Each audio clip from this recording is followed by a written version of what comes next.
इस पत्रकार वार्ता में आए साथियों का बहुत बहुत धन्यवाद और स्वागत। आज एक बहुत ही महत्वपूर्ण विषय पे मैं आपको मुखातिब हो रहा हूं। जिस प्रकार से भारतीय जनता पार्टी ने अपने आप को देशभक्त सिद्ध करने का बहुत सारे प्रयत्न किए बट सिद्ध नहीं हो पा रहे। जिस प्रकार से कई बार हमने यहां से भी प्रश्न पूछे हैं, जवाब नहीं आता है। आपको पहले भी हमने इस प्रकार की बातें आपके सामने आपके जरिए भाजपा से पूछने का प्रयत्न किया है, उसका जवाब नहीं आता है। तो आज मैं क्वेश्चंस के माध्यम से, स्पेसिफिक क्वेश्चंस के माध्यम से कुछ सवाल पूछूंगा। जैसा आपको ज्ञात है कि भाजपा ने नई दिल्ली लोकसभा सीट से अपनी मंत्री माननीय मीनाक्षी लेखी जी का टिकट काटा, जो 10 साल से क्षेत्र की सांसद थीं, मंत्री थीं। उनका टिकट काटकर बांसुरी स्वराज जी को टिकट दिया और ये उनके उम्मीदवारी का चयन कैसे किया, इस पे बहुत बड़ा सवाल है। सब जानते हैं कि ललित मोदी ने देश के साथ गद्दारी की, देश के अंदर कई हजारों करोड़ों का घोटाला किया और आज कानून से बचने के लिए देश से भागा हुआ है। तो इस भागने में किसने मदद की? इस भागने के लिए कौन उनका माध्यम बना? किसने उनके कोर्ट में पैरवी की? उनका नाम है बांसुरी स्वराज।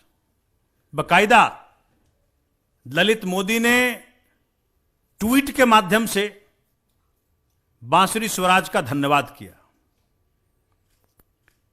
2012 से 2014 के बीच बांसुरी स्वराज जी ललित मोदी के वकील बने, उनकी वकालत की और हद तो तब हो गई जब डबल बेंच के फैसले के पहले ही उनका पासपोर्ट रिन्यू करा करके उनको यहां से रवानगी कर दी गई। इस सब ने देखा। ऐसे शख्स को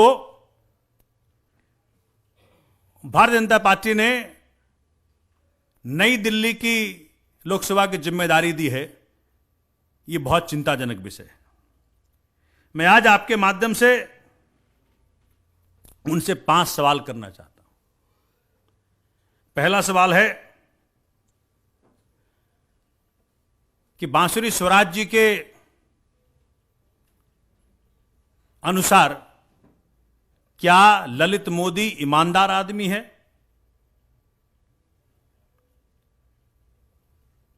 क्या भारतीय जनता पार्टी ने उन्हें ललित मोदी को मदद करने के लिए कहा था? दूसरा सवाल। तीसरा सवाल यह है कि क्या ललित मोदी जैसे शख्स को डिफेंड करना देशद्रोह नहीं है? क्या ट्रेजन नहीं है? चौथा सवाल है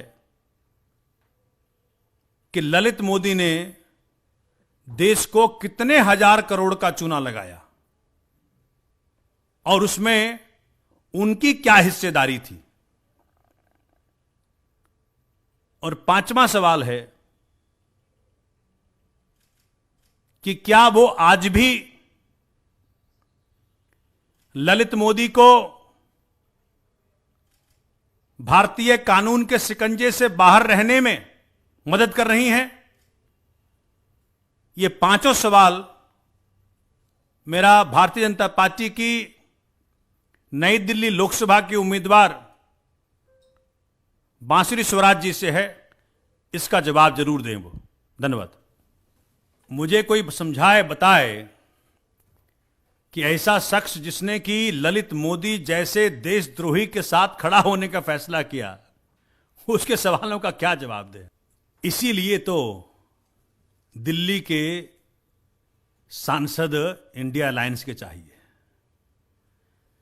जिस प्रकार से भारतीय जनता पार्टी ने दिल्ली सरकार, जो भारत की सबसे पॉपुलर सरकार है, उसको काम ना करने से का इल्जाम लगाती है एक तरफ, और दूसरे तरफ काम रोकने का प्रयत्न करती है। कोई सोच सकता है हिंदुस्तान के अंदर कि माननीय मुख्यमंत्री का, किसी भी राज्य के मुख्यमंत्री का कहना, किसी भी राज्य के माननीय मुख्यमंत्री का आदेश चीफ सेक्रेटरी पालन नहीं करेगा? अगर आज चीफ सेक्रेटरी साहब पालन नहीं कर रहे हैं तो किसका प्रोटेक्शन प्राप्त है उनको? इस प्रकार के इनएक्शन के लिए, इस प्रकार के दिल्ली के साथ विश्वासघात करने के लिए एलजी साहब अपने पद का दुरुपयोग कर रहे हैं और भाजपा के नेता की तरह काम कर रहे हैं। एलजी साहब को चाहिए कि अधिकारियों को आदेश दे कि जो माननीय मुख्यमंत्री का आदेश हो, जो चुने हुए मुख्यमंत्री 70 में से 62 सीटों वाले मुख्यमंत्री का आदेश हो, उसका पालन तुरंत करें। इसलिए एलजी साहब राजनीति करना बंद करें, अपने पद की गरिमा बनाए रखें और माननीय मुख्यमंत्री के आदेशों का पालन करवाएं, अपने अधिकारियों को बोलें।